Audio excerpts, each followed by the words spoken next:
যদি কোনো ঐতিহাসিক ঘটনা বর্ণনা করা হয় তাহলে দেখবেন মানুষ কত রসকস লাগায় একটা কথা আপনার সামনে উপস্থাপন করে। আমার আল্লাহ তাআলা কত সুন্দর করে নবীকে ডাক দিয়া বলে, নবী গো একটু শুনবেন। কি সুন্দর করে আমার আল্লাহ তাআলা ঘটনাটা বর্ণনা করলেন যে আসহাবে কাহাফের কথা আমি বললাম। আসহাবে কাহাফের গুহার যে যুবকেরা, তরুণ তরুণ যুবকেরা ছিল, শুনো এই মজুমদার বাড়ি এলাকার ভাই, যুবক ভাই, মনোযোগ দিয়ে শুনবা তোমরাও যুবক। এই যে আসহাবে কাহাফের তরুণ যুবকরা কেমন ছিল একটু মনোযোগ দিয়ে শুনবা। এরাও কিন্তু তোমাদের মতো তরুণ একটা যুবক, একদল তরুণ যুবক ছিল। এদের ঘটনাটা আমার আল্লাহ তাআলা নবীকে ডাক দিয়া বলে, নবী গো শুনেন, নাহনু নাকুসু আলাইকা নাবাহুম বিল হক ইন্নাহুম ফিতয়াতুন আমানু বিরাব্বিহিম ওয়াজিদনাহুম হুদা। আল্লাহ নবীকে বলে, আমি যথার্থভাবে একটা ঘটনা মানে সত্যভাবে আপনার সামনে বয়ান করতেছি নবী গো। ইন্নাহুম ফিতয়াতুন, নিশ্চয় তারা এমন একটা তরুণ যুবক, এরা কি করছে, আমানু বিরব্বিহিম, রবের প্রতি ঈমান আনয়ন করেছে। আমি আল্লাহর উপরে ঈমান আনয়ন করার কারণে ওয়াজিদনাহুম হুদা, আমি আল্লাহ তাদের ঈমানের মধ্যে আরো পাওয়ার বাড়ায়া দিয়েছি। এত আস্তে কেন সুবহানাল্লাহর আওয়াজ? কোনো ভয় পান আপনারা? কিসের ভয়? কিসের ভয়? কারণ মুসলমানের আওয়াজ নিচু হতে পারে না, মুসলমানের আওয়াজ উঁচু হওয়া লাগবে। কারণ মুসলমানের আওয়াজ নাস্তিক, বেঈমান, বেদাতি, বন্ড, বাতিল এদের জন্য একটা আতঙ্ক, ঠিক কিনা? অতএব নিচু করা যাবে না, আওয়াজ উঁচু করে আওয়াজ দিতে হবে। কারণ এখানে যে একটা মাহফিল হচ্ছে, এখানে আওয়াজ দিবেন নাস্তিক আর বেঈমান, বামপন্থী যারা আছে এরা যেন ভয় পেয়ে যায়। কিসের মিয়া বিড়ালের মতো আওয়াজ দেন, দিলে একটা সিংহের মতো আওয়াজ দিয়ে বুঝিয়ে দিবেন এই দেশ মুসলমানের দেশ, এই দেশ শাহজালাল রহমতুল্লাহি আলাইহির দেশ, এই দেশ শাহফরান রহমতুল্লাহি আলাইহির দেশ, ঠিক কিনা? কেউ যদি আমাদের দিকে আঙ্গুল তুলে কথা কয়, এদেরকেও আমরা সঠিক জবাব দিয়ে দিব, ঠিক কিনা? এই যে যুবকদের, তরুণ যুবকদের ঈমানটা কত মজবুত ছিল।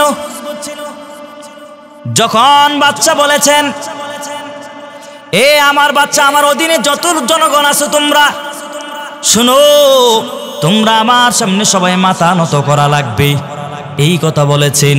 কিন্তু আসহাবে কাহাফের তরুণ যুবকেরা যারা বলছে আমাদের মাথা যাবে, তারপর আমরা ঈমানের উপর অটল থাকবো, এরপরও আমরা ঈমান থেকে সরব না।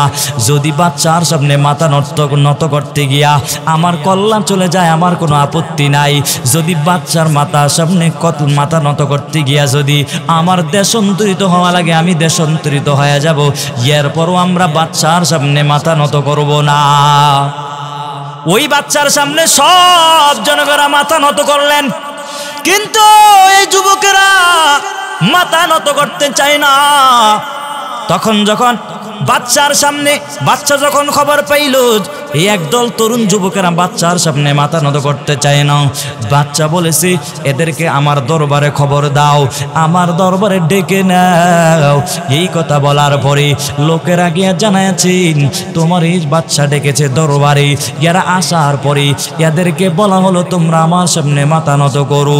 মাথা নত করার ব্যাপারে এরা জানায় দিল আমরা আপনার সামনে মাথা নত করতে পারবো না, প্রয়োজনে আমরা দেশান্তরিত হয়ে যাব, এরপরও আমরা মাথা নত করতে পারবো না। এই কথা বলার পর বাচ্চা তাদেরকে 1 সপ্তাহ টাইম দিয়েছে। 1 সপ্তাহের ভিতরে যদি তোমরা আমার সামনে মাথা নত না করো, তোদেরকে আমি কঠিন শাস্তি দিব। কিন্তু বাচ্চা এখন তাদেরকে নিজ মহলে ডেকে কেন তাদেরকে শাস্তি দেয় নাই? কারণ যদি বাচ্চা যদি এখন ডাকার পরে যদি নিজ মহল ক্ষমতার স্থানে যদি তাদেরকে শাস্তি দেয়, মানুষ বলবে বাচ্চা তার কোনো ক্ষমতা নাই, তাদেরকে ডেকে নিয়ে শাস্তি দিল। অতএব বাচ্চা বলেছে তোদেরকে 1 সপ্তাহ সময় দেওয়া হলো, তোরা আমার সামনে মাথা নত করবি। কিন্তু তারা যুবকেরা পরামর্শ করলো, একে অপরকে বলতেছে প্রয়োজনে আমরা দেশান্তরিত হয়ে যাব, এরপরেও আমরা বাচ্চার সামনে মাথা নত করব না।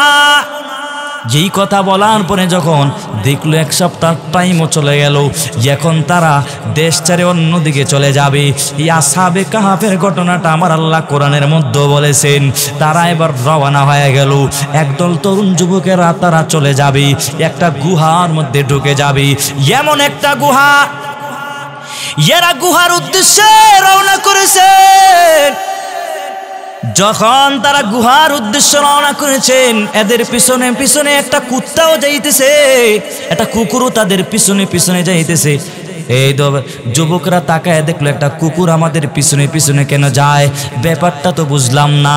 কিন্তু এরা তো বুঝে না এটা আমার মালিকের বড় কারিশমা, এদের পিছনে পিছনে একটা কুকুরও যাইতেছে। যাইতে যাইতে যখন তারা আসহাবে কাহাফের গুহার মধ্যে ঢুকে গেল, ওই কুকুরটাও তাদের পিছনে পিছনে যায়। এখন যখন যুবকেরা গুহার মধ্যে ঢুকে গেল, কুকুরটা তাদের গুহার সামনে পাহারাদার হিসেবে দাঁড়ায় গেল। কুকুরটা তার হাতটা এভাবে মেলেই আর জিহ্বাটা এমন হা করে তারা গুহার মধ্যে পাহারাদার করা শুরু করে দিল। যুবকরা এই গুহার মধ্যে থাকলেন। আমার আল্লাহ তাআলা যুবকদেরকে কি পরিমাণ সাহায্য করেছেন। এরা যখন গুহার মধ্যে ঢুকে গেল, গুহার মধ্যে কতদিন টাইম ছিল আমার আল্লাহ তাআলা সেটাও কোরআনের মধ্যে বলেছেন। যখন তারা গুহার মধ্যে ঢুকলেন, এই যে আসহাবে কাহাফের তরুণ যুবকেরা কিন্তু বাচ্চার সামনে দাঁড়াইয়া আরেকটা কথা বলছে, ফাকালু রাব্বুনা রাব্বুস সামাওয়াতি ওয়াল আরদি লান নাদুয়া মিন দুনিহি ইলাহান লাকাদ কুল্লা ইদান শাতাতা। আমাদের রব একজন, যিনি আসমান আর জমিন বানাইছেন, আমরা ওই রব ছাড়া কারো সামনে মাথা নত করতে পারবো না। এই বলে তারা স্বীকৃত জানাইয়া এরা গুহার মধ্যে চলে গেল। এদের পিছনে পিছনে একটা কুকুরে চলে গেল। এরা গুহার মধ্যে ঢুকে যাওয়ার পর আমার আল্লাহ তাআলা কত সুন্দর করে আমার আল্লাহ তাআলা তাদেরকে সহযোগিতা করেছেন। এই গুহার মধ্যে যুবকরা কত বছর ছিল জানেননি? অনেক বছর ছিল রে, 309 বছর পর্যন্ত, 309 বছর পর্যন্ত তারা গুহার মধ্যে ছিলেন। আশ্চর্য হওয়ার বিষয় না? এখন প্রশ্ন হবে, 309 বছর পর্যন্ত এরা কেমনে থাকলো, কেমনে ঘুমাইছেন? এদের কি কোনো খাবার দাবারের কোনো ব্যবস্থা ছিল কি ছিল না? এরা কেমনি ছিল? সূর্যের আলো বাতাস কি তাদের লাগে নাই? এদেরকে কোনো পোকামাকড়ও কিন্তু খায় নাই। আমার আল্লাহ সেটাও বলেছেন, ওয়া তারাশ শামসা ইযা তালাআত তাযাওয়ারু আন কাহফিহিম যাতাল ইয়ামিনি ওয়া ইযা গরাবাত তাকরিদুহুম যাতাশ শিমালি ওয়া হুম ফি ফাজওয়াতিম মিন। যখন এরা ডান পাশে যখন থাকতো, যখন ডান পাশে সূর্যের আলো বাতাস লাগতো, তখন আমার আল্লাহ তাআলা বাম পাশে একটু ঝুঁকায়া দিয়ে রাখতেন। আবার বাম পাশে যখন লাগতো তখন আবার ডান পাশে আমার আল্লাহ এমন করে করে ঝুঁকায়া রাখতেন। কোনো কষ্ট হয় নাই। আমার আল্লাহ কত সহযোগিতা আল্লাহ তাআলা তাদেরকে সহযোগিতা সাহায্য করেছেন। কিন্তু এইভাবে করে করে এরা সেখানে অবস্থান করেছেন আদাদা সিনিন, 309 বছর পর্যন্ত তারা গুহার মধ্যে অবস্থান করেছেন। অবস্থান করার পর 309 বছর পর তারা ঘুম থেকে জাগ্রত হয়েছেন। এই জন্য আমার আল্লাহ বলেন, ওয়া কাযালিকা বা'আসনাহুম লিয়াতাসাআলু বাইনাহুম ক্বালা কাইলুম মিনহুম কাম লাবিসতুম ক্বালু লাবিসনা ইয়াওমান আও বা'দা ইয়াওম।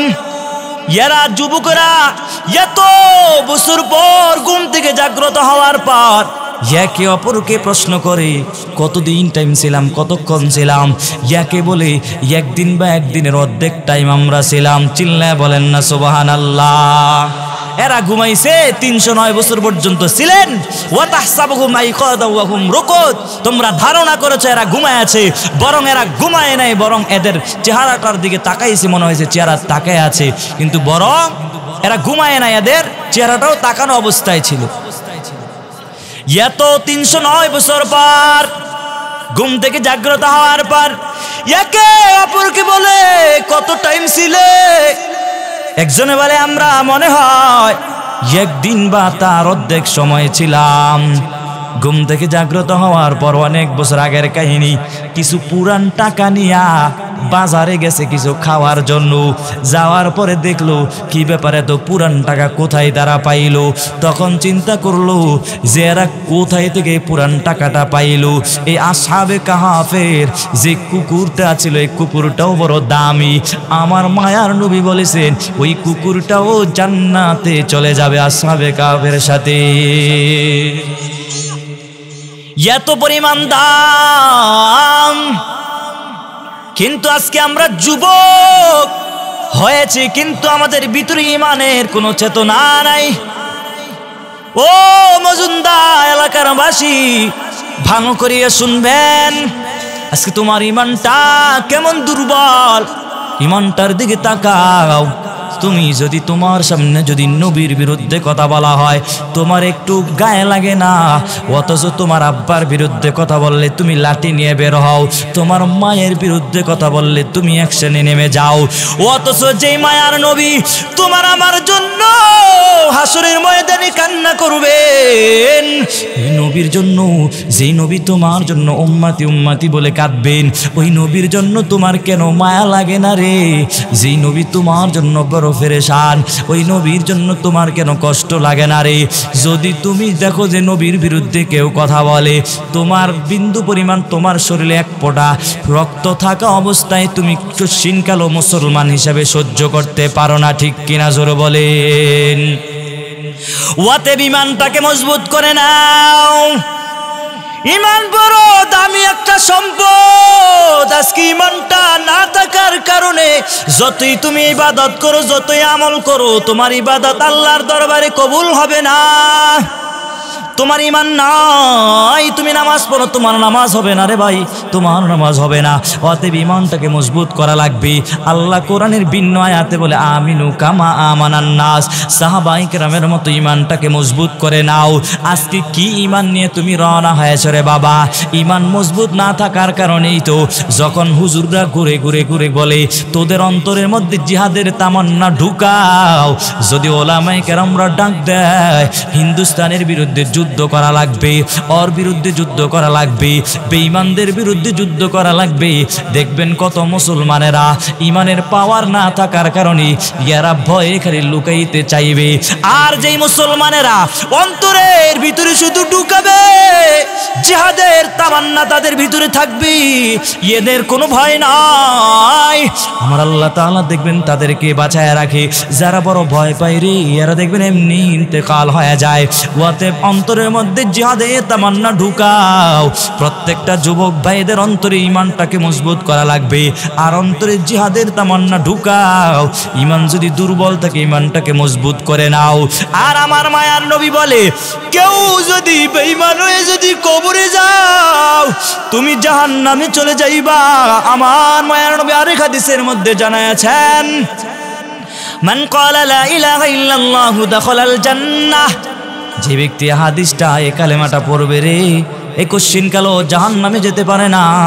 একদিন না একদিন আমার আল্লাহ তাআলা তাকে শাস্তি দিয়ে দিয়ে একদিন না একদিন আমার আল্লাহ তাআলা জান্নাতে ঢুকায়া দিবেন। এই যে ইমাম বুসরি রহমতুল্লাহি আলাইহি একজন মাজুসিকে বলেছে, ও মাজুসি, মানে আগুনের পূজা করে যে, ওরে ডাক দিয়া বলে তুমি যদি মুসলমান হয়ে যাও, আমার মায়ার নবী বলেছে তুমি যদি মুসলমান হয়ে যাও তোমাকে আমার আল্লাহ জান্নাত দিয়ে দেবে। তুমি যদি মুসলমান হয়ে যাও তোমার পিছনের সব গুনাহগাত আমার আল্লাহ মাফ করে দিবে। ওই মাজুসি বলে যে অগ্নিপূজক যে আগুনের পূজা করে, সেই বলতেছে তাই নাকি? বলে হ্যাঁ। বুসরিকে বলতেছে আপনি এই কথা বলবেন? মাজুসি বলতেছে বুসরি রে, আপনি আমাকে একটা কাগজের মধ্যে লিখে দিবেন, আমি ইসলাম ধর্ম গ্রহণ করব, কালেমা পড়ব, এমনকি আমার পিছনের সব গুনাহ মাফ করে দেওয়া লাগবে। একটা কাগজ নাও, কাগজের মধ্যে লিখে দাও। কাগজের মধ্যে লেখার পর এবার বলতেছে মাজুসি বলতেছে, অগ্নিপূজক বলতেছে যে কাগজটার মধ্যে আপনি লিখেছেন ওই কাগজটা আপনার কাছে রেখে দেন। কেন রেখে দিবেন? আপনার কাছে আমানত। আমি যখন দুনিয়া থেকে মরে যাব তখন ওই কাগজটা আমার কাপড়ের মধ্যে ঢুকায়া দিবেন। কিন্তু তার ওসিয়ত অনুযায়ী ওই আল্লাহর বান্দা যখন ইন্তেকাল হয়ে গেল, ইমাম বুসরি রহমতুল্লাহি আলাই তার কাপড়ের মধ্যে কাগজটা ঢুকায়া দিলেন। আর ইমাম বুসরি রহমতুল্লাহি আলাই ঘুমিয়ে পড়ে স্বপ্ন দেখেন ওই আল্লাহর বান্দা জান্নাতের মধ্যে ঘুরতেছেন। চিল্লায়া বলেন না সুবহানাল্লাহ। যারা ইসলাম ধর্ম গ্রহণ করে আমার আল্লাহ তার পিছুদের সব গুনাহ আমার আল্লাহ মাফ করে দেয়। অতএব বাবা, ঈমানটা বড় দামি একটা সম্পদ। ঈমানের ব্যাপারে যদি আলোচনা করা হয়, ঈমানটাকে মজবুত করে নাও, সাহাবায়ে কেরামের মতো ঈমানটাকে মজবুত করে নাও। এরে বাবা, একটা ঘটনা আমি আপনাদেরকে শোনাই। আল্লাহর নবীর একজন সাহাবী, নাম হলো হযরতে বেলাল রাদিয়াল্লাহু তাআলা আনহু। এই বেলালের ঈমানের কত পাওয়ার! বেলাল যখন মুসলমান হয়েছে, কালেমার তো ছায়াতলে এসেছেন, বেলাল পেটে খাবার দেওয়ার জন্য একজনের গোলাম হয়ে গেল, উমাইয়া বিন খলফের গোলাম হয়ে গেল। উমাইয়া একদিন তাকায় দেখে বেলাল ঠোঁট নাড়াচাড়া করে জানি কি জানি জিকির করতেছে। উমাইয়া ডাক দিয়া বলে, রে বেলাল, তুমি কার জিকির করো? বলে, আমি আল্লাহর জিকির করি। বলে, কোন আল্লাহ? তোমারে যিনি বানাইছে, আমারে যিনি বানাইছেন, ওই আল্লাহর জিকির করি। উমাইয়া বলেছে, বেলাল, তুই যদি জিকির বন্ধ না করো, তোরে আমি কঠিন শাস্তি দিব। কারণ বেলালের ঈমানের বড় পাওয়ার। ইমানদারের উপরে যদি কোনো আঘাত হয়ে যায়, ইমানদারের পাওয়ার আরো বেড়ে যায়। ঠিক কিনা জোরে বলেন? দেখবেন কোন হুজুররা কোন নবীর বিরুদ্ধে যদি তোমরা কথা কও, আমার ওলামায়ে কেরামরা মাঠে ময়দানে নেমে যায়। যদি একদিন বাধা দেয়, দ্বিতীয় দিন আরো দল বাইরা করে জানায়া দেয়। নারে তাকবীর, আল্লাহু আকবারের স্লোগানের এত পরিমাণ পাওয়ার। এরা এত আল্লাহর উপরে তাওয়াক্কাল তো আর ভরসা করার কারণে দেখবেন শাপলা চত্বরে যাওয়ার পর এদের লাঠি লাগে নাই, আন্দোলন করতে গিয়ে এদের লাঠি লাগে না। এরা নারে তাকবীর আল্লাহু আকবার বলে যখন সামনে আগায় যায়, নাস্তিক বেঈমান সব এমনি পালাতে বাধ্য হয়ে যায়। ঠিক কিনা জোরে বলেন? এই বেলালের ঈমানের এত পরিমাণ পাওয়ার, বেলালকে যখন আঘাত দিয়েছে, কারণ বেলালের ঈমানের উপরে আঘাত দেওয়ার কারণে বেলালের ঈমানের পাওয়ার আরো বেড়ে গেছে। বেলাল এতদিন আস্তে আস্তে বলতো আহাদ আহাদ, এখন যখন উমাইয়া বাধা দিয়েছি, বেলাল এখন জোরে জোরে বলে আহাদ আহাদ আহাদ, জোরে জোরে আল্লাহ কি ডাকি। এবার উমাইয়া তাকায় দেখছি কি ব্যাপার, আমরা বেলালকে বাধা দেওয়ার কারণে বেলাল যে জোরে জোরে আহাদ আহাদ বলে, এবার বেলালকে হাতে পায়ে রশি লাগাইছি, বেলালে কঠিন শাস্তি দিবি। বেলালের হাতে পায়ে রশি লাগাইয়া ওই আরবের উত্তপ্ত গরম বালু, যে আরবের উত্তপ্ত গরম বালুর উপরে বেলালকে শোয়া দিবে। আর রশি দিয়া বাঁধার পর ছোট ছোট বাচ্চাদের হাতের মধ্যে রশিটা অর্পণ করে দিয়া বলে, তোরা টানতে থাক। বেলাল এত পরিমাণ কষ্ট পেয়েছি, এর রশিটার একটা মাথা গোড়ার পায়ের সাথে লাগা দিয়া গোড়ারে দা করতেছে, আর গোড়া দৌড়ায়। আর বেলালকেও আরবের উত্তপ্ত গরম বালুর উপরে বেলালকে যখন শোয়া দিয়েছি, বালু এত পরিমাণ গরম, যেই গরমের কারণে বেলালের পিঠটা পুরে যায়। বেলাল আসমানের দিকে তাকাইয়া বলে, দয়ার মালিক, দুনিয়ায় আপনি আমার আরো শাস্তি দেন, আমার কোনো আপত্তি নাই, তবে আল্লাহর জাহান্নামের আগুনে যেন আল্লাহ না জ্বলি। বেলাল শুধু আল্লাহর কাছে এই দোয়াটাই করেছেন। চিল্লায় বলেন না সুবহানাল্লাহ। বেলাল তারপরে ঈমানটাকে বিক্রি করে দেয় নাই। আসহাবে কাহফের যুবকরা বাচ্চার সামনে মাথা নত করে নাই। প্রয়োজনে আমরা দেশান্তরিত হয়ে যাব, এরপরও বাচ্চার সামনে মাথা নত করে নাই। এই মুসলমানেরা, তোমরাও শুনে নাও, তোমাদের যদি কোনো ডাক আসে, কোনো নাস্তিক আর বেঈমান যদি তোমাদেরকে ধমক দেয়া দেয়, আমাদের সামনে যদি মাথা নত না করো রে, তোমরাও ভিতরে তামান্না নিয়ে নাও, আমাদের শরীরে বিন্দু এক ফোঁটা রক্ত থাকা অবস্থায় আমাদের ইসলামের বিরুদ্ধে কথা যারা বলবে, এদেরকে আমরাও ছাড় দেব না। ঠিক কিনা জোরে বলেন? ওয়াতে ঈমানটাকে মজবুত করে নাও। তুমি নামাজ পড়ো, তোমার ঈমানটা মজবুত নাই, কোনো লাভ নাই। একজনে বলবে হুজুর গো আমি 5 বেলার নামাজ পড়ি, তবে আপনার ঈমান নাই, তাহলে কোনো লাভ নাই। অতএব ঈমানটাকে মজবুত করে নাও, সাহাবায়ে কেরামের মতো ঈমানটাকে মজবুত করে নাও। আল্লাহর কাছেও বড় দামি হয়ে যাবেন, আল্লাহর কাছেও বড় দামি হয়ে যাবেন। এখন সমাজটাকে পরিচালনা করে এই যে মজুমদার বাড়ির কত যুবকরা মিলিয়া আজকে ময়দানটা সাজাইছেন, এদের অন্তরে একটাই আশা, আমার এলাকার মানুষ ওলামায়ে কেরামের বয়ান শুনবে, বয়ান শোনার পরে আমার এলাকার মানুষেরা নামাজি হয়ে যাবে, আমার এলাকার মানুষেরা সুন্নত তরিকা মতো জীবন যাপন করবে। এই কারণে যুবক ভাইয়েরা রাত কি রাত দিন কি দিন কষ্ট করিয়া আপনাদের জন্য একটা জান্নাতের বাগান সাজাইছেন, কিন্তু যারা জান্নাতের বাগানে গিয়া আজকে রাতটা খুব বিসর্জন দিতে পারো নাই, সময় দিতে পারো নাই রে, একটু চিন্তা করো বাবা, কত রাত হেলে দুলে কাটায়াছো। আমার আল্লাহ তোমারে দুনিয়ার মধ্যে পাঠাইছেন সামান্য সময়ের জন্য, আখিরাতের বাজার করার জন্য আমার আল্লাহ তাআলা পাঠাইছেন। তুমি আল্লাহকে ভুলে গেছো, তুমি মনে মনে ভাবতেছো তুমি মনে হয় দুনিয়ার মধ্যে পুরা জীবন আজীবন থাকবা, অথচ না রে বাবা না, একদিন তুমিও চলে যাইবা, আমিও চলে যাব। অতএব একটু অন্তরে বুঝে, নিজের অন্তরে একটু বুঝাও আমার আল্লাহ দুনিয়ার মধ্যে কেন পাঠাইছেন, কেন পাঠাইছেন আমার আল্লাহ। আল্লাহ 27 নম্বর পারার 2 নম্বর পৃষ্ঠা আমার আল্লাহ বলেন, ওয়ামা খালাকতুল জিন্না ওয়াল ইনসা ইল্লা লিয়াবুদুন।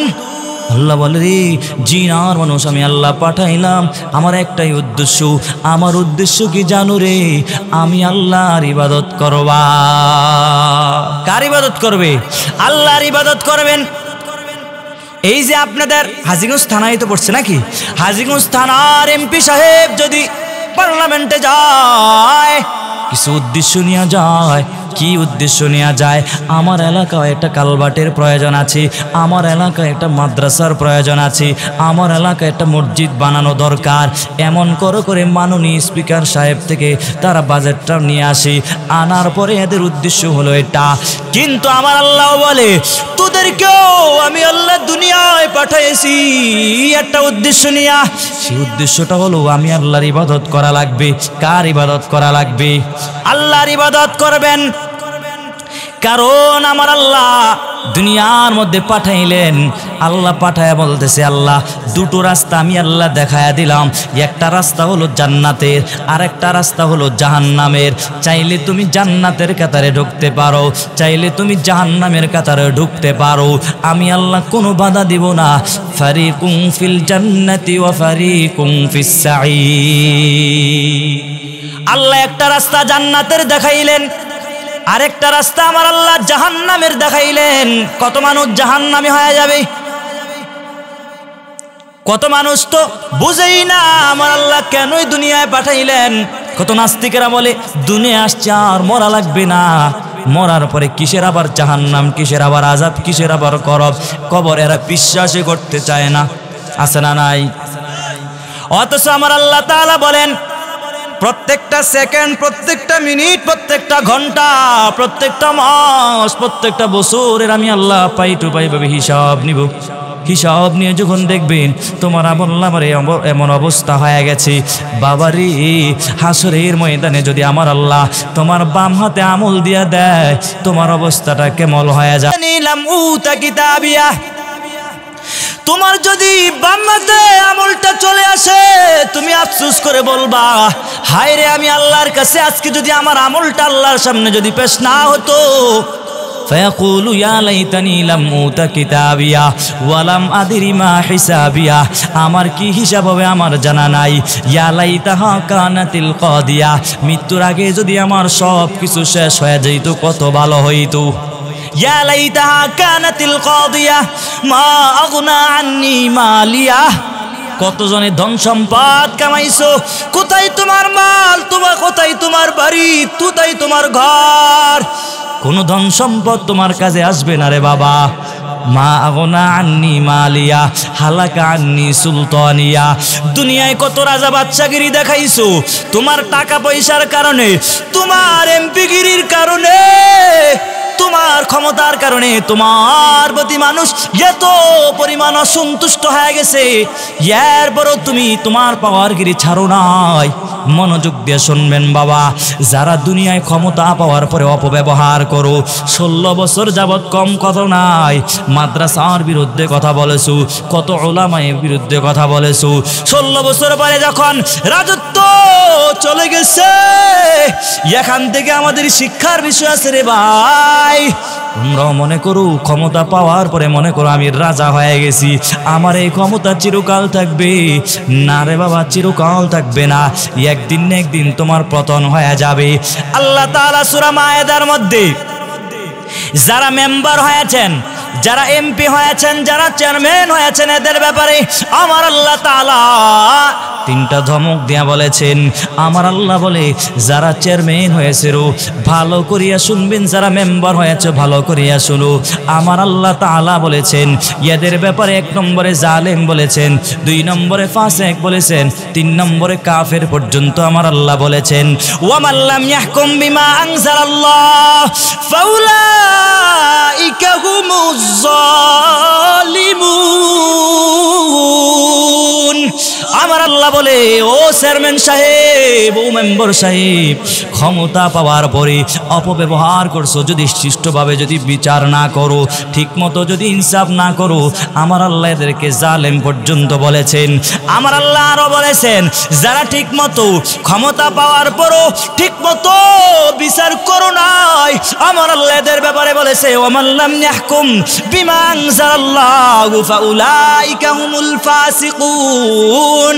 আমার আল্লাহ এদেরকে ফাসিক পর্যন্ত আমার আল্লাহ বলে দিয়েছেন। শুধু কি তাই রে বাবা, আমার আল্লাহ আরো বলেছে চেয়ারম্যান সাহেব, মেম্বার সাহেব, তুমি ক্ষমতা পাওয়ার পরে অপব্যবহার করিও না, ইনসাফের সাথে কাজটা করে নাও। যদি না করো রে, শুনে নাও, আমার আল্লাহ আরেকটা কথা বলেছেন ওয়া মান লাম ইয়াহকুম বিমা আনজালাল্লাহু ফাউলাইকা হুমুল কাফিরুন।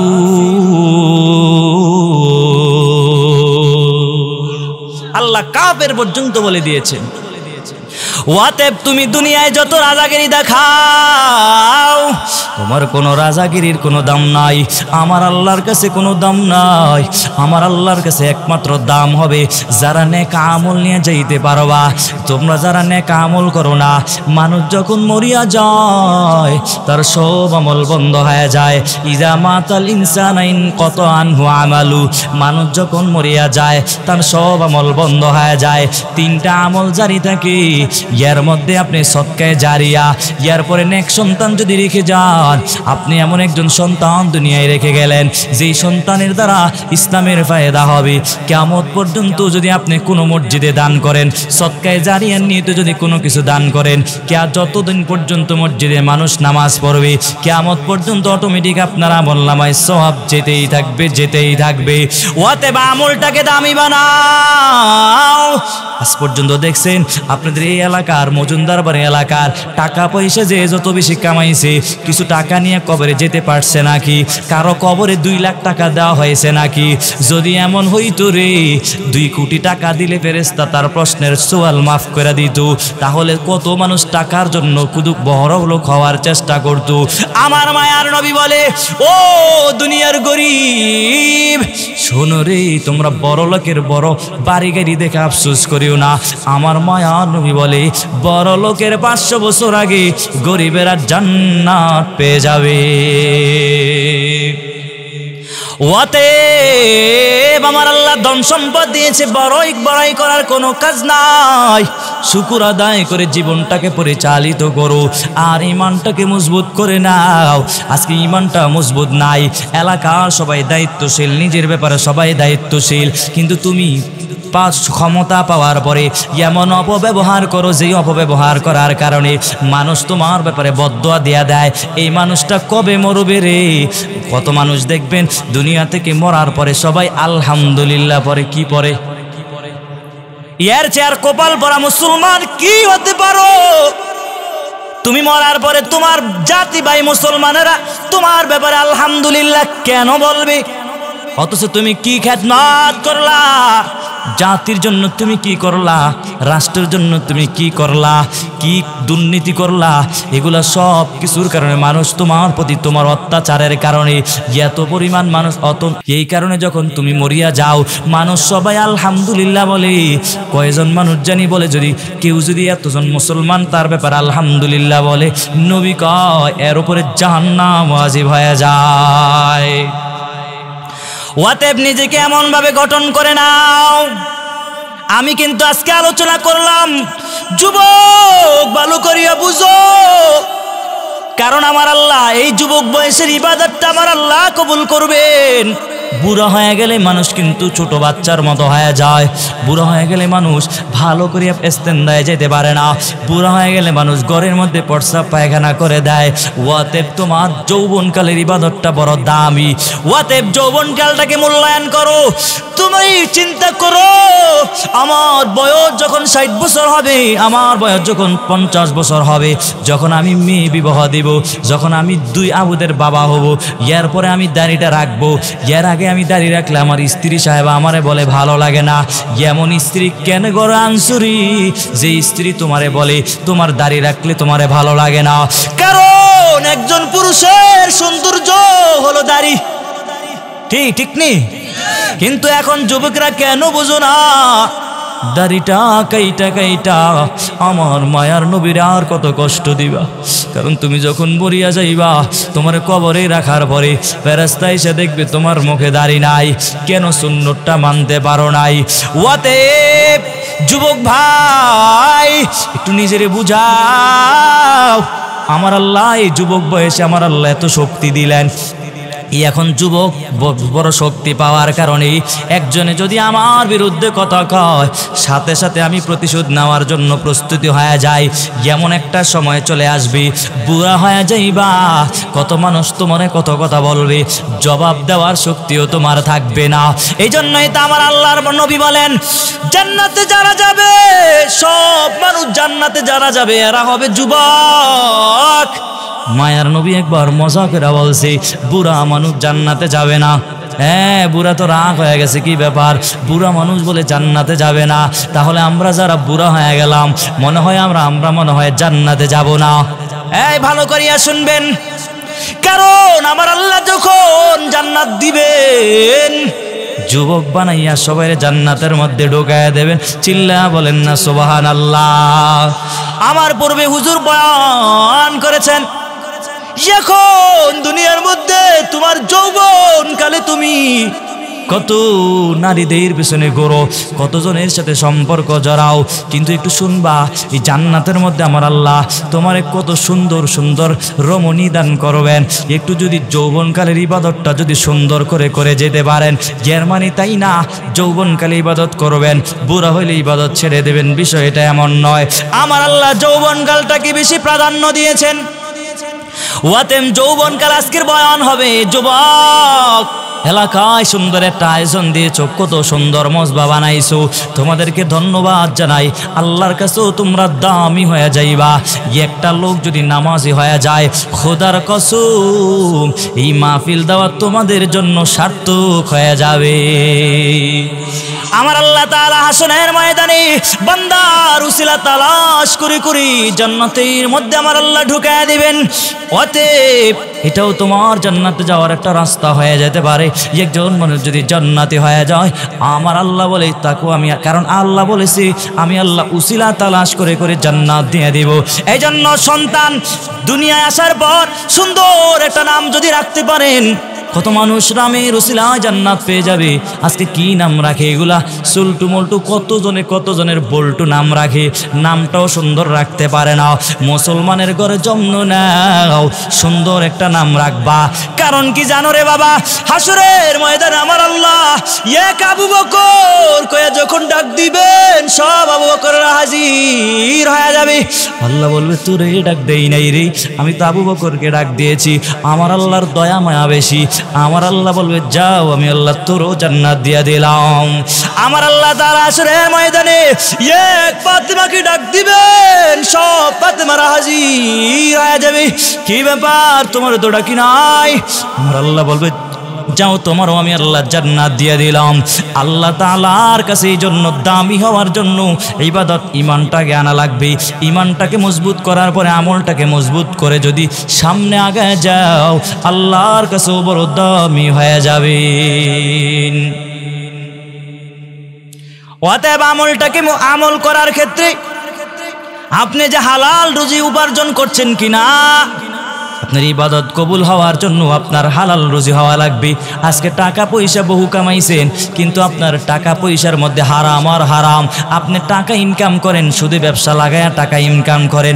আপনাদের এলাকায় মনে সুদে ব্যবসায়িক নাই আছে? হ্যাঁ কি বলেন? আমি তো আমার এলাকার কথা বলছি। সুদের ব্যবসা এত পরিমাণ বাড়ছে, যদি বলা হয় তুমি কেন সুদ খাও, বলে আমি এমনিই খাই। এটা আমি শুধু একটু প্রফিট খাই, মানুষের উপকার করি, আর একটু প্রফিট খাই, লাভ খাই, তেমন কিছু না। বলে তাই নাকি? এই বাবা, যারা সুদ খাও এদের ব্যাপারে আমার মায়ার নবী যুদ্ধের ঘোষণা পর্যন্ত করেছেন। অতএব যারা সুদ খাও এদের ব্যাপারে মারাত্মক গুনাহ রে বাবা। আল গীবাতু আশাদ্দু মিনাজ জিনা, সেটা হলো গীবত সম্পর্কে হাদিস। তবে যারা সুদ খাও এদের ব্যাপারে আমার মায়ার নবী এক রিওয়ায়াতে বলছে, আপন মায়ের সাথে যদি 36 বার জিনা করলে যেই পরিমাণ গুনাহ, আমার আল্লাহ তাআলা তোমার আমলনামায় সেই পরিমাণ গুনাহ লিখে দেয়। অতএব যারা এলাকার মধ্যে যারা সুদ খাও, শুনো, তুমি যতই টাকা পয়সার মালিক হও, সুদের খাতায় নাম লেখে রে ভাই। 40 বারও যদি তুমি বাইতুল্লাহর কালো গিলাপ ধরে যদি বলো লাব্বাইক লাব্বাইক, তোমার একবারের লাব্বাইকও কবুল হবে না, হবে না।